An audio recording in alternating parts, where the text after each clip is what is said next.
Before I start this presentation, I want to express 3 points. First, that I'm very grateful to the organizers for this opportunity to address this very provocative and learned audience. Second, that the work to be presented represent the efforts of many contributors over the past 20 years. The reason I'm a speaker here has a lot to do with geography and budgets, since I'm the only among them who resides in the US. And third, I would like to share with the organizers, because they may not be aware of this, that Harvard Medical School had one of the first fellowships in clinical genetics, and I'm one of the earliest trainees of that program. Before I go to specifics, I like to state that our observations frame a conundrum.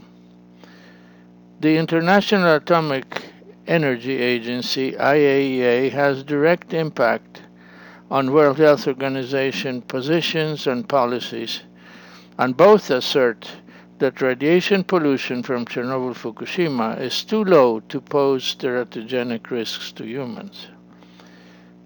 Investigations on radiation impacts on non-humans contradict such posture, and our own observations seem to contradict the untested position of the IAEA WHO even further. This then poses a question. Are they in error, or are we? Secondly, most investigations of impacts of radiation released by Chernobyl and Fukushima rely on measurements of cesium-137. However, there are many other nuclides that impact an embryo fetus. And are they as or more important than cesium-137? Such as nuclides like strontium-90, tritium, etc.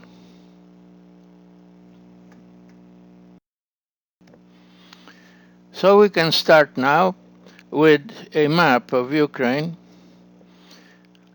The star is the site of the Chernobyl explosion.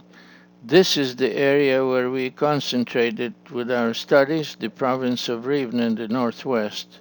It was on the way to the radioactive cloud. OMNI-Net established a network of resource centers, some of which, courtesy of Mr. Putin, are temporarily closed. In these maps, I illustrate the fact that the data we report from Rivne to the EuroCat, or the European Surveillance of Congenital Anomalies, represents the only data from the former Soviet Union that is based on their standards, thus international standards, and therefore it can be somewhat compared to the observations in other members of this network. In this sketch is shown the radioactive cloud that emerged from the Chernobyl explosion, moving toward Russia, moving across the northern Ukraine to the Rivne province, moving from there further north to Belarus, Poland, Scandinavia, and heavily impacted the northern UK. There are two terms here that need to be introduced. Polesia is the upper northern half of the Rivne province contaminated by the radiation of Chernobyl, and North Polesia is the southern half that was less or virtually not impacted by the Chernobyl cloud. One image, 1,000 words. These are the wetlands of Polesia. Polesia is distinct, and probably these marshes are the largest in Europe. But the importance for us is the higher transfer of nucleides from soil to food chain. So the same degree of pollution of soil somewhere else is associated with far lower biologic impacts than in this area. Through an agreement with the Ministry of Health, it was possible for us to establish two population-based registries in the province of Rivne. One to provide a numerator that is a registry of birth defects of the whole population, and to provide a denominator, a whole registry of births. And here is an example of data quality analysis to show if there are any unexpected deviations. For instance, the male-female ratio is as expected. There is a normal distribution of birth weights. Females are lighter than males, and so forth. The observations I'm going to be reporting is rather on a large number of events. We are going to talk about 130 births in Policia and 132,000 in not Policia. Neural tube defects, 303 and 227 in these two respective regions, and whole body counts of cesium in pregnant women, 7,000 women measured that reside in Policia and 4,300 that reside in not Policia. So this is basically the raw materials for the analysis, results of which I will present very briefly. In terms of population neural tube defects rates, we see that in Policia they're much higher than in not Policia, statistically significantly so. During this period, here is the comparison, 26 to 16 per 10,000, and during the second period, 2010, 2016, 20 per 10,000 and 18 per 10,000. The trends, the temporal trends, are not very strong. Here is a very simplified sketch of the province and its counties, the northern half polluted by the cloud, where the NTD rates are shown here at 21 plus per 10,000, and the not polluted area by Chernobyl at rates of 17 or so per 10,000, compared to the continental Europe average of 10.4, which is actually quite higher than in the US. Here is the same graph, but this time showing the whole body counts of cesium-137 incorporated by pregnant women. Shown are the counts above 5,000 becquerels. 8% or so of women residing in Policia have such levels, compared to 0.2% of women residing in not Policia. Now, of course, it's possible to subdivide the province into further subregions, so we can carve out from Policia this one county and this one atom city, Varash, try to remember the name, and the red zone. This is rural, and this is inhabited by imported specialists to run the nuclear power plant complex. They are mainly from Russia. They make much more income. They don't grow their own food like the rest of the population. The diet is different, so these truly are two different populations, while this population is pretty much identical to the rest of the province. Here is another atomic city adjoining a county, and we are going to be showing the results from this county.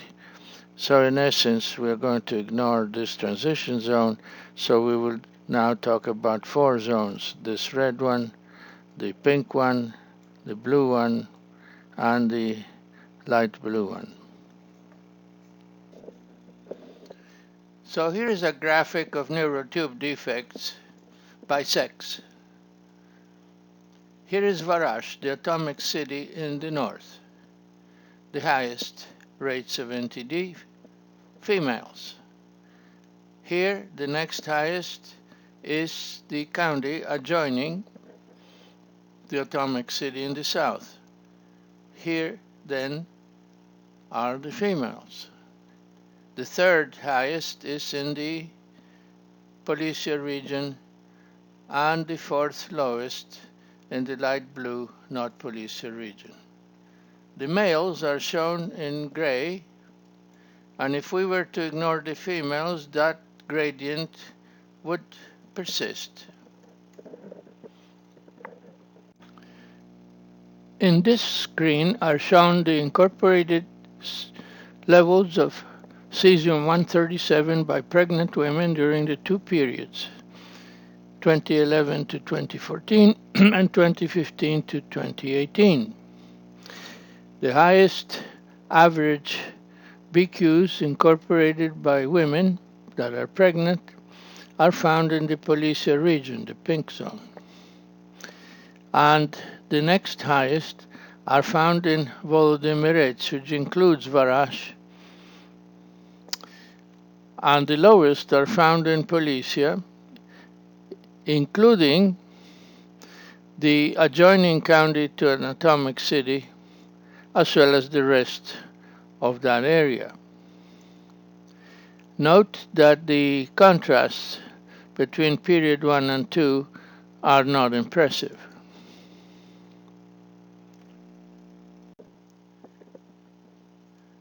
So here is a graph of, again, the atom city, the county next to another atom city, the rest of the Policia region, and the rest of the non-Policia region in terms of neural tube defects rates.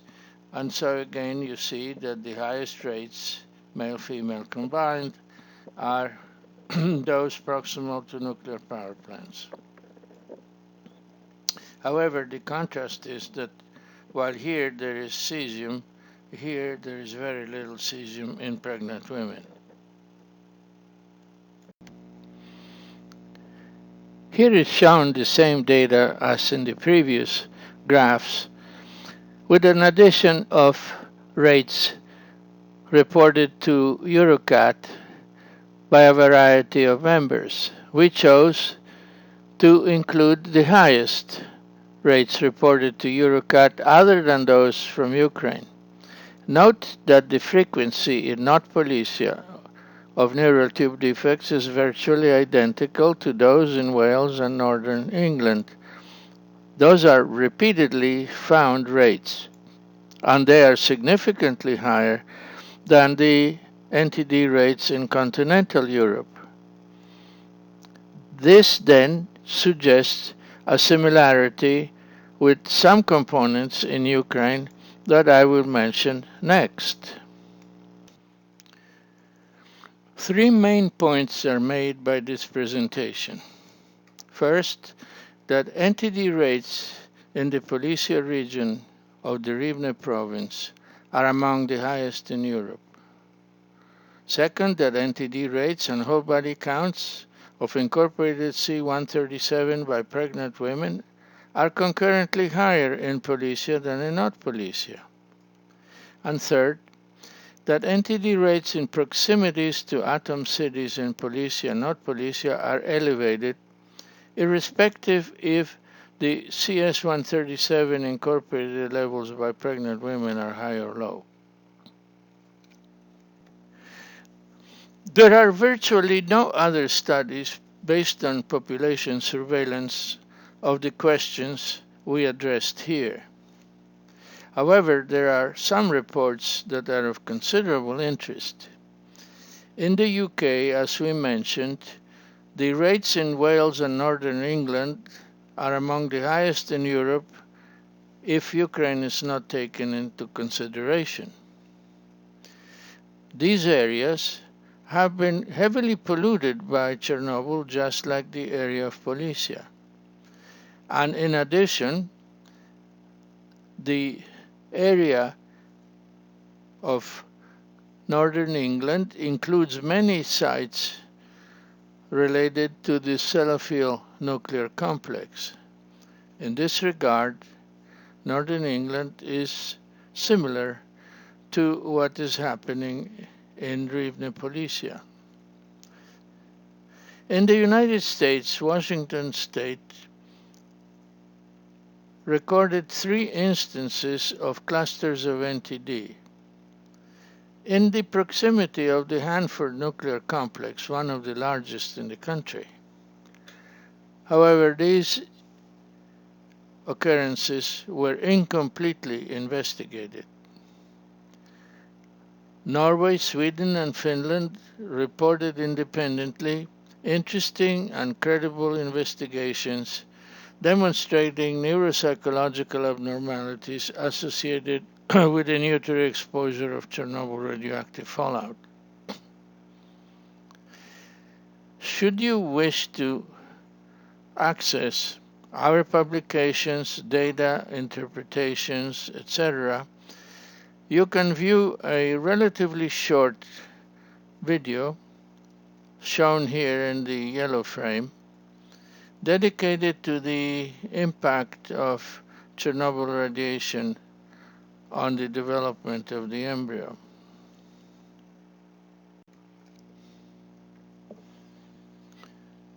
So we can now return to the conundrum.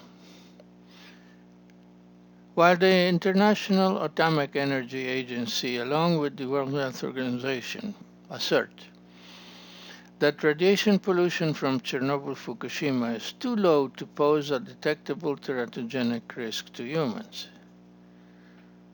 The question is then, are they in error or are we? The high NTD rates in proximity to either of the 2 atomic cities in Rivne, one in which is a region in which C-137 levels are low, opens a new question. Should impacts by nuclides other than cesium-137 be considered?